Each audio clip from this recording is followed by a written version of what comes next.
إن الحمد لله نحمده ونستعينه ونستغفره ونعوذ بالله من شرور أنفسنا ومن سيئات أعمالنا من يهده الله فلا مضل له ومن يضلل فلا هادي له وأشهد أن لا إله إلا الله وحده لا شريك له وأشهد أن محمدا عبده ورسوله يا أيها الذين آمنوا اتقوا الله حق تقاته ولا تموتن إلا وأنتم مسلمون يا أيها الناس اتقوا ربكم الذي خلقكم من نفس واحدة وخلق منها زوجها وبث منهما رجالا كثيرا ونساء واتقوا الله الذي تساءلون به والأرحام إن الله كان عليكم رقيبا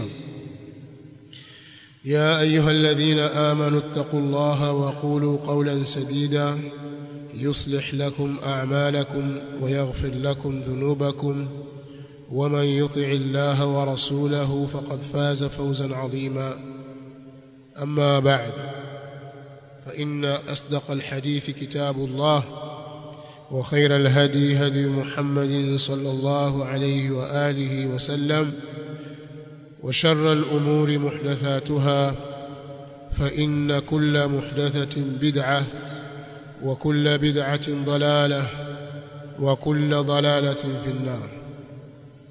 بعد يا خطبة الحاجة ambayo Mtume Muhammad sallallahu alaihi wa alihi wasallam alikuwa akiisoma katika minasaba mbalimbali ikiwemo munasaba wa aqdi ya nikah.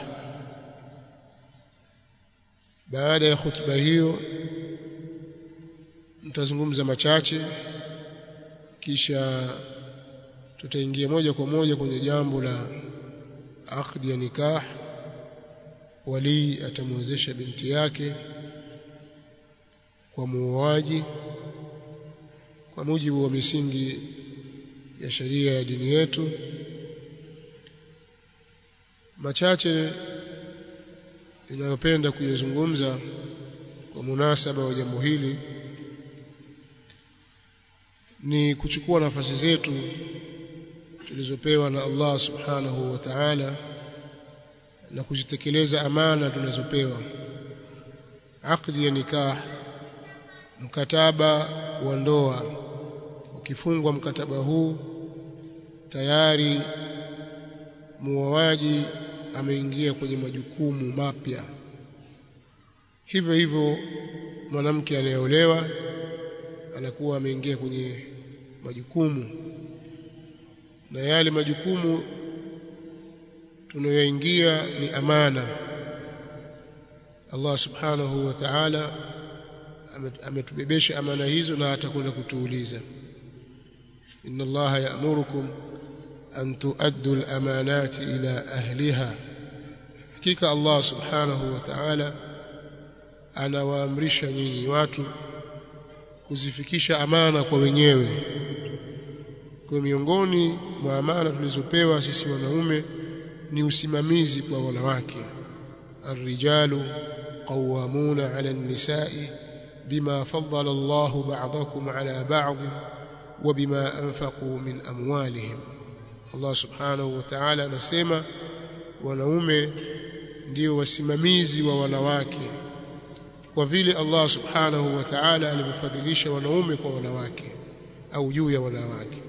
Baadhi yenu imefadhilishwa juu ya baadhi nyingine, na kwa sababu ya ile mali mlioitoa, umetoa mahari, lakini pia ukishaingia katika mkataba wa ndoa wewe ndio utakiwa usimamie matumizi yote ya familia yako, chakula, makazi, mavazi na kila kitu kinachohusu familia yako.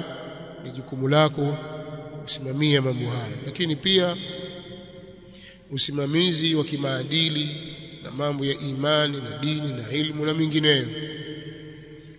Unakuwa tayari ushabeba majukumu hayo na ni amana, na utakwenda kuulizwa mbele ya Allah subhanahu wa ta'ala kwa sababu wewe ni msimamizi. Kullukum ra'in wa kullukum mas'ulun an ra'iyati, nyote nyinyi ni wasimamizi, ni wachungaji, na kila mmoja nyote nyinyi mtaulizwa kile mlichokisimamia.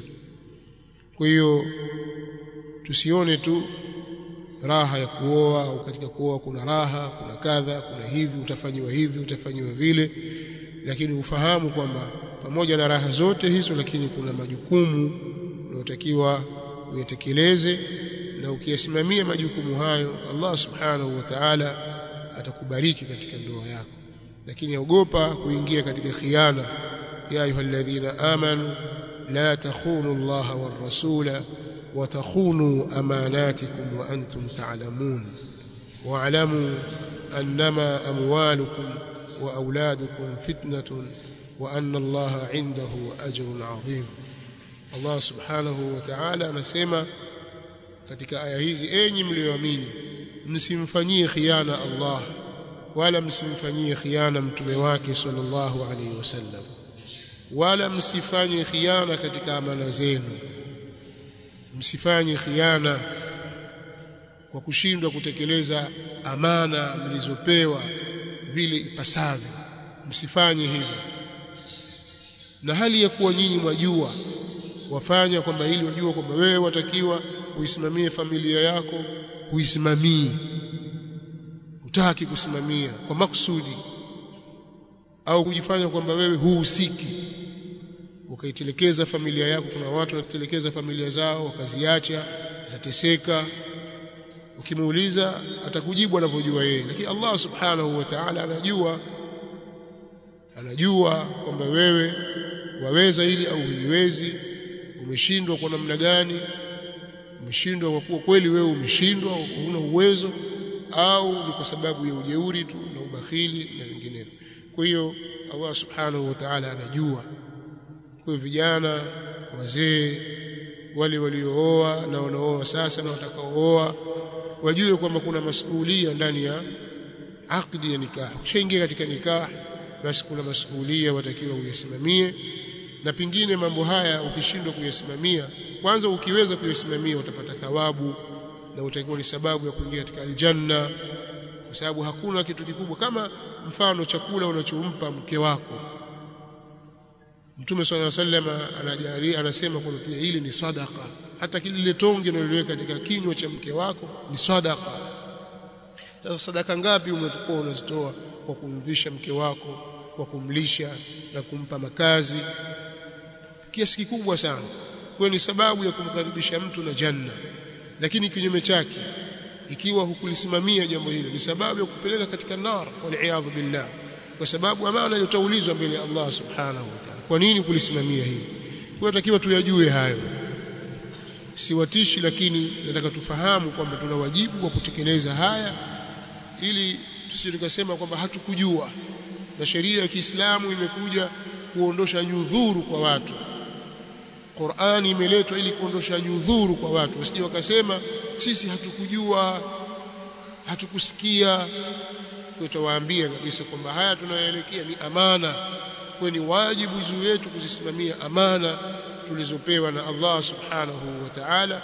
Na mjue pia kwamba mali zenu na watoto wenu ni mtihani, na mbele za Allah kuna fadhila kubwa. Sasa ukizitazama hizi aya utakuta zilivyoongozana zina hikma kubwa sana na siri kubwa. Allah aliposema ya ayyuhalladhina amanu la takhunu Allaha war rasula wa takhunu amanatikum wa antum ta'lamun, kisha akasema wa'lamu annama amwalukum wa auladukum fitnatun wa anna Allaha 'indahu ajrun 'azim. Alafu akafuatishia aya nyingine, ya ayyuhalladhina amanu in tattaqullaha yaj'al lakum furqana wa yukaffir 'ankum sayyi'atikum wa yaghfir lakum wallahu dhul fadli al-'azim. Kistazama hizi aya utaona kuna tahdid, kwanza kuna muongozo wa watu kutekeleza amana walizopewa na Allah subhanahu wa ta'ala, lakini hapo hapo kuna vitisho kwa mtu anayefanya khiana. Lakini pia pakatajwa sababu zinazopelekea baadhi ya watu kuingia katika khiana, ni mapenzi ya watoto, mapenzi ya mali, lakini wakapewa ishara ya kuonyesha hivi vyote unavyopewa na Allah subhanahu wa ta'ala ni fadhila, na fadhila si hizi tu, fadhila ziko nyingi na kubwa kwa Allah subhanahu wa ta'ala. Usikahofia kwamba ukitoa mali yako itapungua au itaisha, ukitoa mali yako kuitumikia familia utafilisika kwenye biashara. Bado fadhila za Allah ni nyingi tu, lakini pia mkiunganisha mambo haya na takwa ya Allah subhanahu wa ta'ala, ukalisimamia jambo hili lillahi rabbil alamin, Allah anakufanyia furqana. ya ayyuhalladhina amanu in tattaqullaha yaj'al lakum furqana, Allah atawafanyia upambanuzi.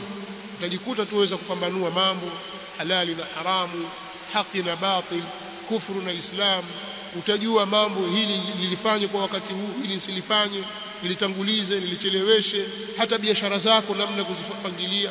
Watu wengi wanashindwa katika mambo na wanafeli kwa sababu hawana mpangilio katika mambo yao, hawana mchanganuo mzuri katika mambo yao. Lakini in tattaqullah yaj'al lakum furqana wa yukaffir ankum sayyi'atikum, na Allah atawasamehe madhambi yenu, wa yaghfir lakum, wallahu dhul fadli alazim. Kwa hiyo ukizitazama hizi ayati zinatuhimiza sisi tusimame katika msingi wa kusimamia familia zetu. Tusiwe mabakhili, tusiwe wachoyo, tusiwe ni watu wenye maneno ya kuwasimanga wanawake na kuwanyanyasa na kuwadhalilisha kwa sababu ya vile tunavyowapa.